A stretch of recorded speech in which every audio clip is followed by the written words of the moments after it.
Miss Gray Educates, brought to you by Gray Education.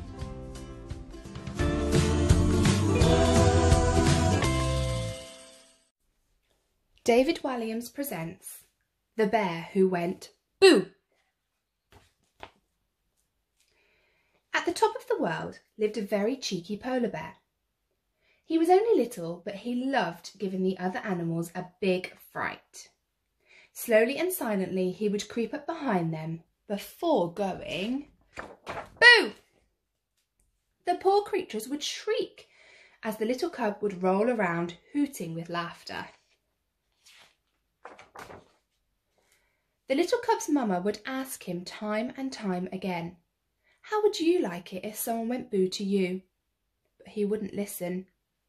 All the little cub longed for was to be as big and fearsome like his papa. One morning, a helicopter was spotted in the sky. News spread across the ice that a man was coming to the Arctic to make a television show. The animals were going to be famous. They began making themselves look beautiful for the cameras. A wrinkly walrus wanted to top up his tan. He decided to sunbathe in the nude. The little cub crept up behind the walrus. Boo! Ah! The walrus was so shocked he kicked up his back flippers.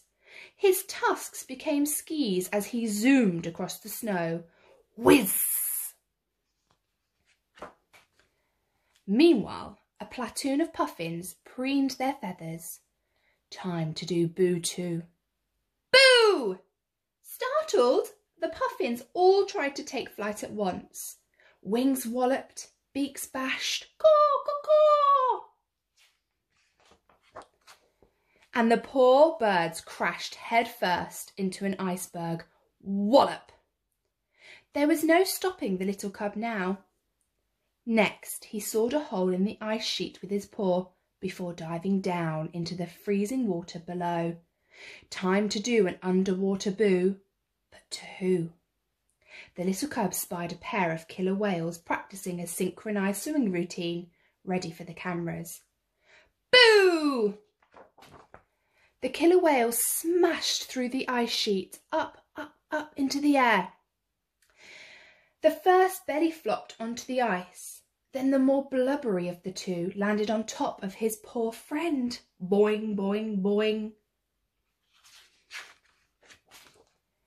As the sun was setting over the Arctic, the cheeky little cub spotted a very odd-looking animal he had never seen before.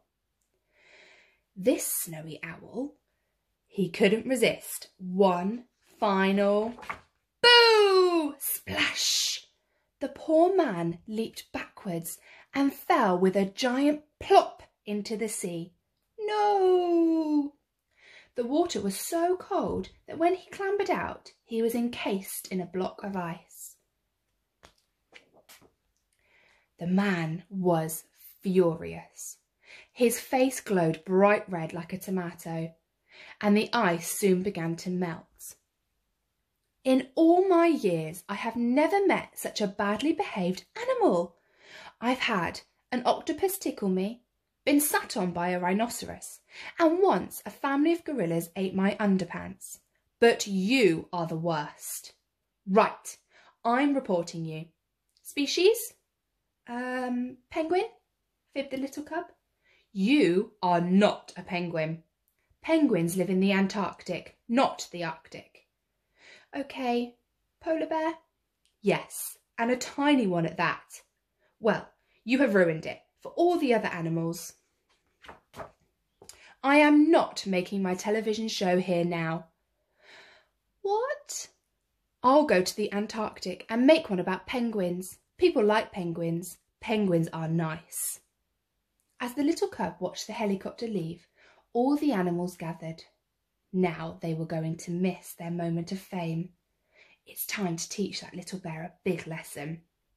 That night the little cub trudged slowly back home, but as he entered his snow cave, boo!